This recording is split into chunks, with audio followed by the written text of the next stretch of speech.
Welcome back to another video on Ntronic. Today I'm going to talk to you all about this 2010 Mercedes C180. And let's start off with the front. So this is the pre-facelift model. The facelift started from 2011 onwards. So this is a 2010, hence pre-facelift. Starting off with the lights.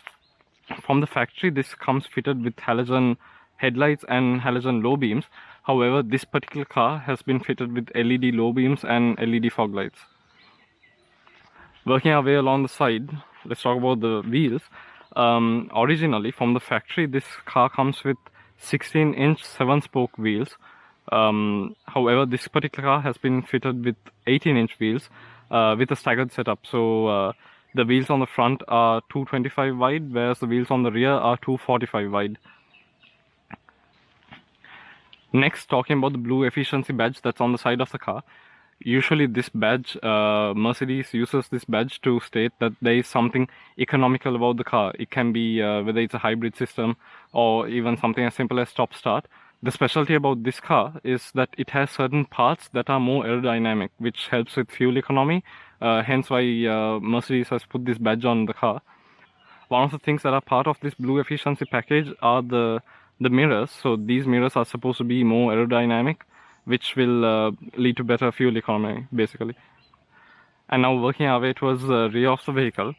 The rear has our standard, the Mercedes badge, the C180 badge, and the compressor badge. We'll talk more about what this compressor badge means when we talk about the engine. So now talking about the boot of the vehicle, there's two ways to get into the boot. One is using the button that's located on the boot itself, or if not, you can use the key. So you press and hold on the boot button and then the boot opens up. So the boot capacity of this is 475 liters. And it comes with a space saver spare wheel underneath the boot and a first aid kit.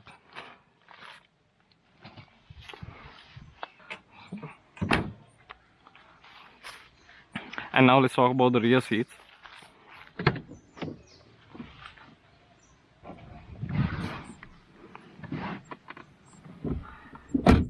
So this particular vehicle is equipped with the Aberdeen fabric interior, so there's not much leather in this vehicle. The rear passengers have pockets on the rear of the front seats for both rear passengers, and then they have two AC vents provided for them. One thing that I've noticed with the rear passenger compartment is that there's not a lot of space back here, and this is one of the complaints that were told to me by the owner as well. So this is a vehicle that's owned by a family of 5, and it's not exactly made for that many people. As you can see, there's a pretty big floor hump, which is, it's pretty tall. So yeah, it's not very ideal for 5 people to always travel in this. And now let's go to the front seat. Before we get into the front seat, I would like to show you all a feature that's there in most European vehicles. So let's say you have parked the vehicle in a sunny spot and then it's really warm inside. So before you get into it, you would like to cool down the interior, right? So there is a way of putting down the shutters. So you unlock the vehicle and then aim the key at this rectangle over here and hold the unlock button. And that would bring down all 4 shutters, the ones on the other side as well.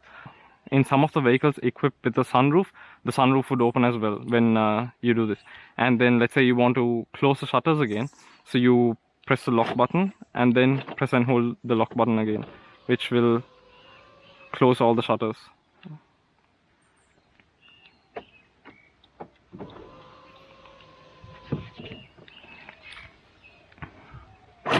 And now let's get into the front seat.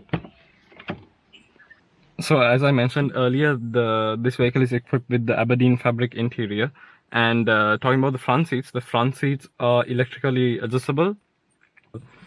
The gear selector is wrapped in Napa leather, so is the boot of the selector and the steering wheel. Since this is a European vehicle, the signal lever is located on the left-hand side, and so is the cruise control. So this car is equipped with cruise control as well. Both of these levers are on the left-hand side, and there's nothing on the right-hand side. the controls for all your lights are located over here on the right hand side of the steering wheel. And talking about the parking brake of this, the parking brake of this car should be applied using your foot, which is pretty common in most European vehicles. And then when you're releasing it, you pull this lever here and then it releases. Another special feature about this vehicle is that, let's say you're driving with all shutters down, let's say like halfway down, and let's say you're going through an area that has a lot of dust, so you would want to put up all your shutters, right? Instead of having to go to all 4 of these switches and pulling them up, you can just press and hold on the recirculate button over here, and when you do so, all the shutters will close. And when you pass this area that where you wanted to keep your shutters closed, if you press and hold on the recirculate button again, the shutters will come back down to the exact same level that they were in previously. Before we talk about the engine, let's start this up. And yeah, so before we talk about the engine, there is one more feature about this that I would like to talk to you all about.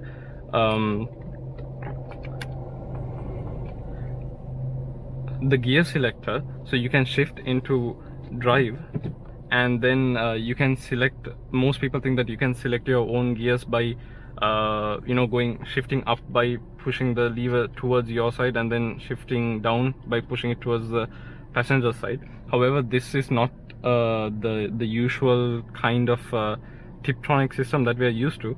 What this does is it selects your shift range. So by shifting, by moving this, if you were to put it into 3, for example, that doesn't necessarily mean that you're going to go in the 3rd gear only. It means that you're going to be shifting between gears 1, 2, and 3. So let's say if you put it into 4, then you'll be shifting between 1, 2, 3, and 4. So yeah, so this exactly isn't like a Tiptronic thing, Tiptronic gear selector. It's more of like a shift range selector. So you basically select the range of gears that you want to shift in. And now let's talk about the engine. So the engine in this is the M271. It is a 1.6 liter inline-4 engine, and it is supercharged. So the compressor badge that we saw on the back, that is what Mercedes calls their supercharged systems. And this engine is paired with a 5-speed automatic transmission, the 5G Tronic, whose number is 722.6. And yeah, both of these propel the rear wheels of the car. Talking about the engine specs, so this engine produces around 156 horsepower and 250 Newton meters of torque. Anyway, that's it for this video. I hope you liked it and y'all enjoyed. Leave a like down below, and yeah, we'll see you again in the next video. This is Ntronic signing out.